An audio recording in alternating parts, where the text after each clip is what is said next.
악권 시작합니다. 오늘의 주제는 다이아몬드입니다. 우리 악권팀의 반짝반짝 빛나는 보석 같은 존재 이주호 기자입니다. 아우 간지러워. 이제 오늘은 다이아몬드 싸게 살 수 있는 방법. 생활 밀착형 압권 아니겠습니까? 자, 그 결혼 때 다이아 반지 선물해 주셨어요?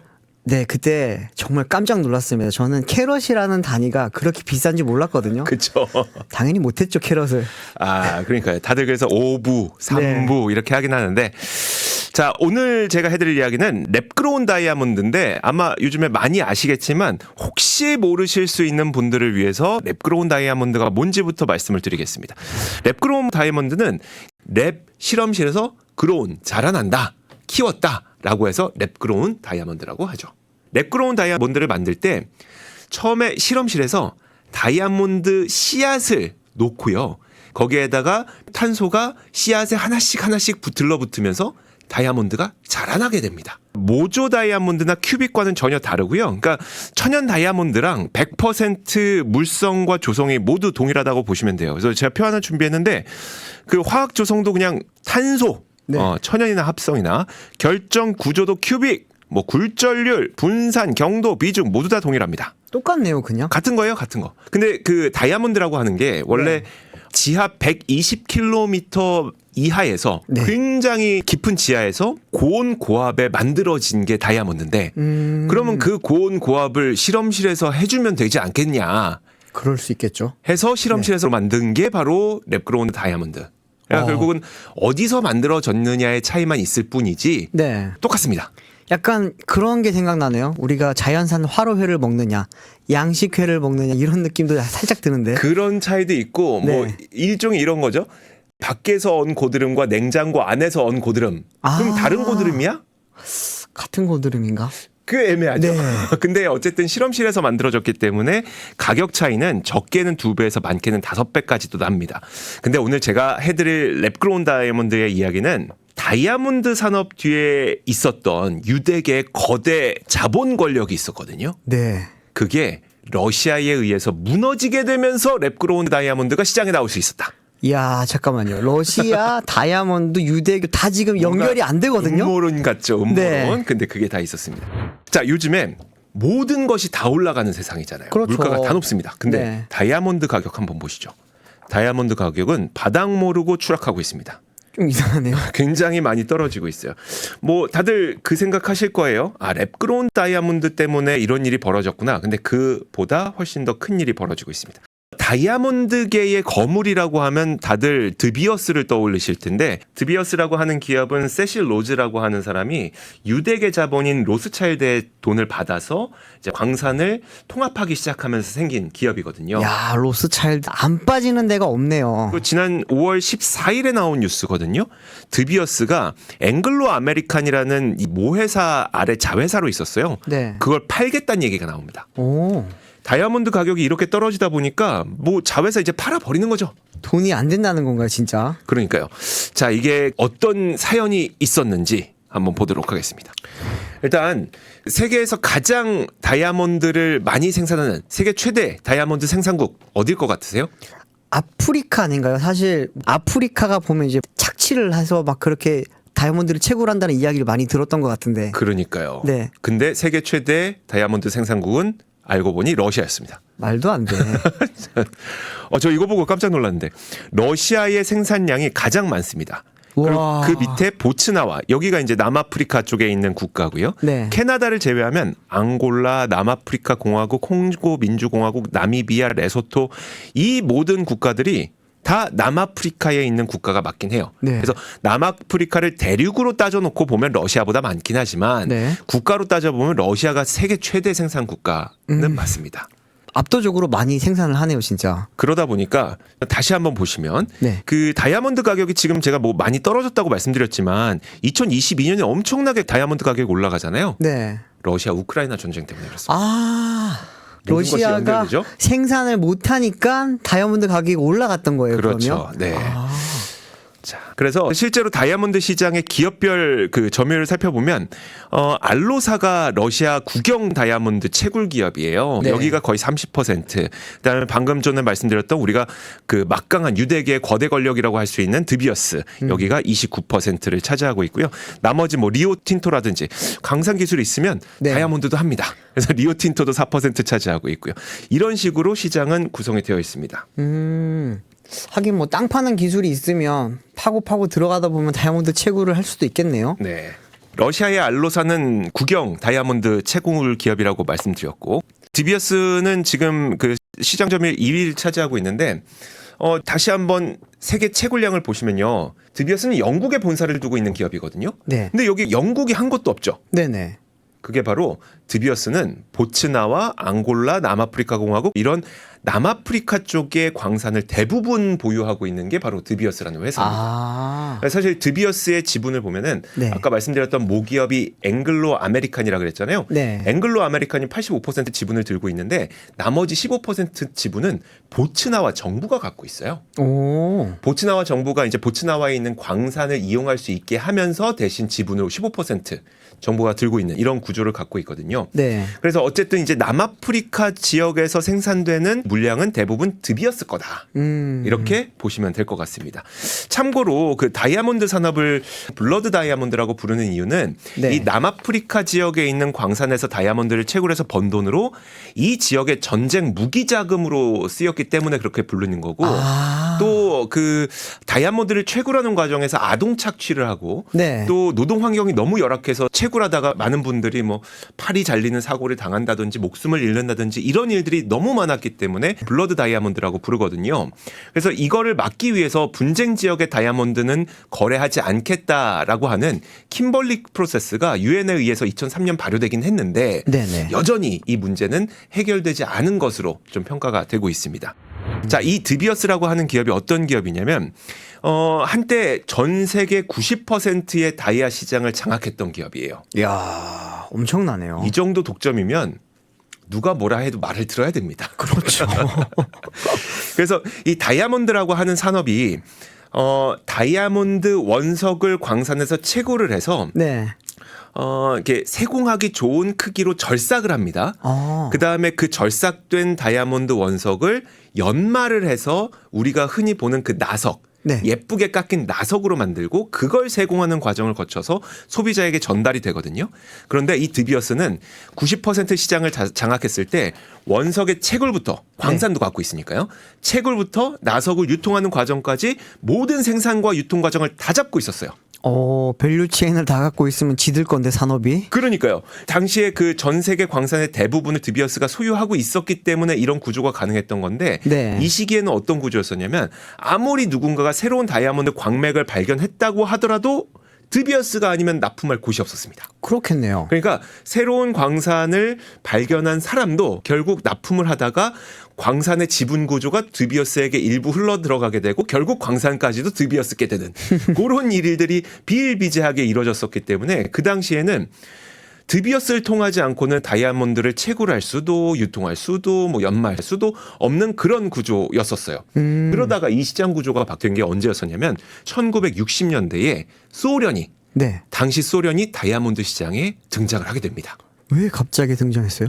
냉전 시대가 되면서 네. 군비 경쟁이 치열해졌어요. 아, 그쵸. 돈을 엄청 벌어야 되는데 뭘로 돈 벌까를 막 고민을 하고 있는데 물론 석유, 천연가스, 석탄 이런 것도 있었지만 다이아몬드가 굉장한 부가가치를 만들어내는 산업이라는 걸 알게 되거든요. 네. 그래서 다이아몬드 탐사를 시작하고 1955년에 드디어 상업화가 가능한 러시아의 광맥을 찾게 됩니다. 그 광산이 바로 미르니 광산이라고 하는 겁니다. 화면 한번 보시죠. 엄청 무서운데요? 이게 광산이에요. 자, 옆에 도시 보이시죠? 네. 도시를 집어삼킬 듯한 광산입니다. 엄청나게 커요. 지금은 폐광이 되긴 했는데 네. 이렇게 큰 광산에서 얼마나 많은 다이아몬드가 채굴이 됐겠습니까? 지금은 뭐 수익성이 떨어졌다고는 하지만 네. 이 당시에 다이아몬드를 통해서 무지막지한 돈을 벌게 해주고 그걸로 무기를 만들고 할 수 있었던 그 원천이 미르니 광산이 되었었던 거죠. 1962년 초 처음에는 소련도 다이아몬드 원석을 납품할 만한 유통망이 없었기 때문에 드비어스에 납품을 했어요. 근데 소련이 드비어스에 납품하는 물량이 상상을 초월하게 됩니다. 사실 남아프리카가 다이아몬드를 잘 채굴 한다 그랬잖아요. 네. 거기 생산성이 좋기 때문인데 대표적으로 1978년에 남아프리카 핀슈 광산의 다이아몬드 산출량이 네. 200만 캐럿이었는데 와. 그 당시 이 러시아 미르니 광산에서 밀려 들어오는 산출량이 1000만 캐럿이었어요. 야, 5배가 많아.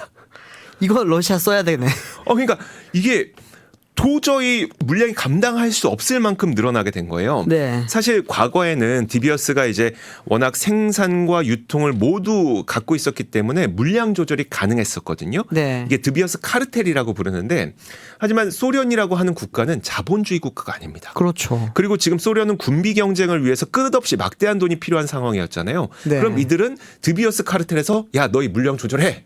말 듣겠습니까? 안 듣겠습니까? 절대 안 듣죠. 절대 안 듣는 거죠. 안 듣다 보니까 다이아몬드의 생산량은 넘쳐나고 이 생산량을 감당하지 못하는 물량들이 유럽으로 직접 들어가게 되는 현상이 벌어지게 돼요. 아, 그러면은 드비어스가 갖고 있던 밸류체인을 얘네가 깨버린 거네요. 깨버린 거죠. 그런데 아까 말씀하실 때 밸류체인 전체를 드비어스가 갖고 있다고 했잖아요. 뭐 연마하고 절삭하고 가공하는 것까지. 근데 그런 거 없이 어떻게 러시아산이 유럽에 들어갈 수 있었어요? 원래는 그 절삭하고 연마하는 업체에게 그 물량을 가져다 줄 수 있는 통로가 드비어스밖에 없었던 건데요. 네. 근데 그게 이제 물량이 너무나도 넘쳐나다 보니까 이 절삭하고 연마하는 업체들도 물량을 딴 데서 받고 싶긴 했었어요. 근데 그 전까지는 카르텔, 그러니까 드비어스가 무서워서 못 받았던 거고. 네. 근데 너무 넘쳐나니까 그때부터 본인들이 몰래 뒤에서 받기 시작했던 거예요. 아. 그게 시장을 이제 무너뜨리기 시작한 겁니다. 그러다 보니까 결국 드비어스의 카르텔이 무너지게 되는, 서서히 무너져 내려가게 되는 현상이 러시아를 통해서 나타나게 됩니다. 근데 그 현상은 천연 다이아뿐만 아니라 네. 랩그로운 다이아몬드도 마찬가지였어요. 어? 드비어스의 독점이 이렇게 강했을 때는 사실 랩그로운 다이아몬드도 시장에 진입을 할 수가 없었어요. 그때도 랩그로운이 있었어요, 그러면? 랩그로운 기술이 처음으로 개발되고 상업화된 게 1955년입니다. 아, 엄청 오래된 거네요? 그 당시에 제너럴 일렉트릭이 최초의 인공 합성 다이아몬드 상업화에 성공을 하거든요. 네. 그때 썼던 기술이 고온 고압 방식이라고 하는데 이 기술은 지금도 사용을 하고 있어요. 그러니까 그때부터 상업화는 이미 될 수 있었던 기술을 만들었음에도 불구하고 네. 그 당시에는 이 공업용 다이아몬드마저도 드비어스가 정하는 물량과 디비어스가 정하는 가격에 납품을 하고 유통을 했어야 됐기 때문에 아, 제너럴 일렉트릭도 결국은 드비어스를 통해서 유통을 하게 됐거든요. 네. 그 당시에 다이아몬드 시장의 4분의 1가량이 공업용 다이아몬드가 차지하고 있었기 때문에 드비어스도 이 공업용 다이아몬드와 관련된 유통까지도 본인들이 독점을 하고 있었던 거예요. 근데 지금으로부터 70년 전에 상용화된 기술이 있음에도 불구하고 아직까지 인공합성 다이아몬드가 이 시장에 발을 붙일 수 없었던 거는 어쩌면 그 드비어스가 막강한 카르텔을 갖고 있었기 때문이었을 것이고요. 네. 그러면 이제 러시아가 드비어스의 독점력을 서서히 무너뜨리면서 이제는 랩그로운 다이아몬드가 시장에 출사표를 내밀 수 있는 시장 환경이 된 거죠. 아. 그리고 그 랩그로운 다이아몬드의 출사표를 내밀 수 있는 또 하나의 국가가 바로 한국인 겁니다. 아, 우리나라에서도 랩그로운 다이아몬드 만드는 거예요? 전 세계에 지금 랩그로운 다이아몬드를 생산할 수 있는 국가가 8개 국가밖에 없는 걸로 알려져 있거든요. 아, 그 네. 중에 한 국가가 바로 한국입니다. 우리나라 대단한데요? 랩그로운 다이아몬드 시장이 미국과 중국, 인도에서 좀 두각을 많이 나타내고 있다고 해요. 네. 근데 생산량 기준으로는 중국 점유율이 50에서 60%로 가장 높고 물론 이건 아직은 논란의 여지는 있는데 중국은 랩그로운 다이아몬드의 품질이 낮다고 평가하는 분이 있긴 한데요. 네. 제가 실제로 업계에 계신 분들 취재해 본 결과 직접 중국에 가봤더니 품질이 상당히 높아졌다고 합니다. 그래서 이게 어느 정도 품질인지는 조금 더 지켜봐야 알 것 같긴 합니다만 제가 국내에서 유일하게 랩그로운 다이아몬드를 만들 수 있는 기업을 최근에 취재를 다녀왔거든요. 오. 우리나라가 광산은 없지만 그 다이아몬드를 만들어서 생산을 할 수 있는 국가가 되는 거고요. 네네. 생산이 가능하면 수출도 가능하겠죠. 그렇죠. 시장이 변했기 때문에 어쩌면 다이아몬드 시장에서 우리나라가 다이아몬드 수출을 할 수 있는 가능성이 열리게 된 겁니다. 와. 또 이게 우리나라의 그 다이아몬드 수출 가능성이 높다고 평가하는 두 가지 이유가 있는데 첫 번째는 랩그로운 다이아몬드를 만드는 방식이에요. 앞서 말씀드렸던 그 고온 고압 방식이라는 거 있잖아요. 네. 자, 이 고온 고압 방식이라고 하는 거는 이런 식입니다. 이게 기계가 되게 크죠. 저게 뭔가요? 이 커다란 기계가 네. 고온의 고압력을 만들어주는 유압 프레스 같은 거예요. 아, 네네. 그럼 요 사이 조그맣게 요 안에다가 다이아몬드를 키우는 거거든요. 네네. 이 기계 하나가 거의 자동차 한 대보다 더 커요. 뭐 한 벤 정도 됩니다. 벤 차량 정도 되는데 이 큰 기계에서 요만한 거 하나 나와요.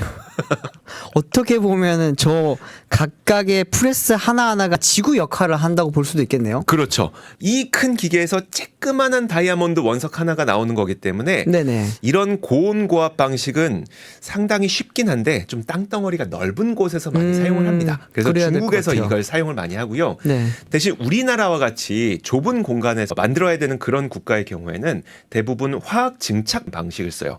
CVD라고 하는 건데 네. 이 CVD는 사실 다이아몬드 씨앗이라는 게 있어요. 그러니까 그냥 다이아몬드예요. 네. 다이아몬드의 아주 작은 결정 요거를 올려놓고 탄소 덩어리인 메탄과 아르곤 등을 넣어주고 네. 고온의 플라즈마로 강력한 열을 가해주면 이 다이아몬드 씨앗에 탄소가 하나씩 들러붙습니다. 그러면서 다이아몬드가 자라게 되거든요. 네네. 그래서 우리가 랩그로운이라고 말하는 겁니다. 아, 이게 연구실에서 키운 다이아몬드다. 그 말이네요, 그러면. 맞아요. 실제로 자랍니다. 0. 몇 밀리미터씩 자라요. 그래서 랩그로운이라고 말하는데 네. 이게 강한 열을 만들어줘야 되기 때문에 전력 사용량이 상당히 많아요. 아. 근데 상대적으로 우리나라는 산업용 전기 요금은 좀 저렴한 편이잖아요. 그쵸. 그러다 보니까 우리나라에서 랩그로운을 하기에는 상대적으로 좀 적합합니다. 그리고 또 한 가지가 우리나라 반도체 강국 아니겠습니까? 그렇죠. 근데 여기에 들어가는 뭐 특수가스들 있잖아요. 뭐 메탄가스라든지 아르곤 이런 특수가스는 반도체 소재로도 많이 사용이 되죠. 그쵸. 그러다 보니까 우리나라는 이 순도 높은 반도체 가스, 특수가스를 잘 만듭니다. 네. 그럼 순도 높은 특수가스로 고품질의 다이아몬드를 생산할 수 있다는 장점이 있어서 전기료 싸죠. 그다음에 특수가스 좋죠. 이런 것 때문에 우리나라는 사실 랩그로운을 하기 되게 좋은 환경입니다. 그렇네요. 그래서 이 업체의 경우에도 실제로 이제 용인 반도체 클러스터에 본인들의 공장을 세울 계획을 갖고 있는데 그게 반도체 소재를 수월하게 공급받기 위해서 그 계획을 갖고 있다고 합니다. 네. 그러면 다이아몬드 가격이 싸졌으니까 네. 우리 소비자들도 다이아몬드를 싸게 살 수 있을까? 그게 제일 궁금합니다. 얼마 전에 1월에 티파니가 가격을 올렸습니다. 또 올렸어요? 4%가량 올렸고 네. 가격 인상 제품들 보면 대부분 다이아몬드 세팅 들어간 제품들이에요. 네. 그리고 5월부터 까르띠에도 6개월 만에 가격을 또 올렸어요. 아마 여러분들이 다이아몬드 사러 가서 가격이 내렸다는 느낌은 아마 받기 쉽지 않을 겁니다. 그러니까요. 그래서 그 이유를 제가 취재를 해보니까 이게 판매자 입장에서는 어떤 게 있냐면 우리나라에 다이아몬드 광산이 있는 게 아니기 때문에 다이아몬드 재고를 상당 기간 미리 사서 재고를 보유하고 그 내용을 판다고 합니다. 아. 그러면 그 판매자 입장에서는 높은 가격에 샀을 가능성이 높아요. 네. 그러면 본인들이 판매할 때 그 본인들이 사왔던 가격에 플러스 마진 알파를 붙여서 판매하고 싶다 보니까 아직 가격이 떨어지지 않고 있는 측면이 있고요. 네. 근데 만약에 소비자들이 난 천연 다이아보다는 랩그로운 살 거예요 하면서 천연 다이아몬드에서 등을 돌리게 되면 네. 당연히 시장 원리에 따라서 가격이 내려가겠지만 여전히 소비자들도 그 기존 천연 다이아몬드에 대한 수요가 꽤 많습니다. 그러다 보니까 비싸게 불러도 아직 사요. 아. 그래서 소비자 입장에서도 아직은 천연 다이아몬드에 대한 수요가 있고 판매자 입장에서도 내가 사온 재고 가격이 얼만데 라고 하면서 여전히 다이아몬드는 리테일 시장에서는 좀 비싸게 판매가 되고 있다고 합니다. 그래서 결국 그 뉴스에서 아무리 다이아몬드 가격이 내려가고 있다. 랩그로운 다이아몬드 때문에 천연 다이아몬드 가격이 떨어지고 있다라고 소식이 들려도 여러분들이 결혼 예물을 장만할 때에는 아마 비싼 다이아몬드를 사야 될 수밖에 없을 것 같습니다. 아, 다이아몬드 공급 가격이 떨어지고 있는데 지금 리테일 가격이 안 떨어지고 있다. 좀 소비자 입장에서는 사실 화가 조금 나기는 하는데. 근데 이게 사치제다 보니까 네. 이런 것들이 크게 부각되질 않습니다. 저도 사실 보니까 뭐 뉴스라든지 이런 데서 랩그로운 다이아몬드 전문 브랜드들 이야기들을 한 번씩 본 것 같긴 하거든요. 그런데 꾸준히 나오지는 않는 걸로 봐서는 크게 성공은 안 되는 건 아닌가? 쉽게 말하면 리테일 시장에서 사람들이 내가 다이아몬드를 사러 갔는데 큰맘 먹고 사러 갔는데 와이프나 여자친구를 위해서 사줄 때 진짜를 사줄 것인가? 아니면은 진짜지만 뭐 약간 가짜라고 부르는 그런 걸 사줄 것인가에 대한 고민을 할 때 진짜를 살 수밖에 없을 것 같은 마음이 생길 것 같아요. 그러면 과연 우리는 왜 랩그로운 다이아몬드와 천연 다이아몬드가 정확한 물성과 조성이 100% 동일한데 천연 다이아몬드에 그 수많은 돈을 지불할까? 가격 차이가 거의 많게는 5배 가까이 차이 난다고 하잖아요. 와, 차이가 많이 나네요. 그 부분에 대해서도 저는 좀 생각해 볼 필요는 있다고 생각이 드는데 이렇게 볼게요. 금은 살 때 가격과 팔 때 가격이 있죠. 네. 다이아몬드는 살 때 가격은 있지만 팔 때 가격은 딱히 없습니다. 진짜요? 이거 충격적인데요. 혹시 다이아몬드가 중고 거래되는 거를 많이 보셨습니까? 잘 못 본 것 같아요. 있긴 있지만 네. 굉장히 희귀합니다. 그리고 실제로 다이아몬드를 판다면 네. 여러분들이 다이아몬드는 사고 나면 반값으로 떨어져요. 안 돼. 실제로 그렇습니다. 얼마나 비싸게 주고 샀는데. 환불하는 거 아니면 반값으로 떨어집니다. 야. 그러면 네. 다이아몬드가 만약에 금과 은처럼 실물 가치가 존재한다면 네. 사자마자 다음날 반값으로 떨어지는 일은 없을 거예요. 그렇겠죠. 근데 사자마자 다음날 반값으로 떨어진다는 거는 다이아몬드의 진짜 실물 가치가 존재하는 것일까? 라는 걸 우리는 생각해 볼 필요가 있습니다. 그럼 우리는 과연 다이아몬드의 무엇에 그 많은 돈을 지출할 수 있을 것인가를 떠올려 보면 네. 아마도 다이아몬드는 지하 120km 밑에서 수십억 년에 걸쳐 만들어졌다는 이 스토리에 여러분들이 돈을 지불하고 있는 것은 아닌지, 그리고 그 스토리를 만들어낸 마케팅 업체에 돈을 지불하고 있는 것은 아닌지 한 번쯤 생각해 볼 필요가 있습니다. 그리고 그 스토리는 1940년대에 다이아몬드는 영원하다면서 결혼 예물의 거의 대부분을 다이아몬드로 바꿔놓은 드비어스가 만든 스토리였는데 아. 이 스토리에 여러분들이 돈을 지불하고 있는 건 아닌지 생각해 볼 필요는 있을 것 같아요. 싸질 줄 알았는데 여전히 비싼 다이아몬드. 랩그로운이 명품 다이아몬드 반지 가격도 낮춰주면 좋겠습니다. 압권이었습니다.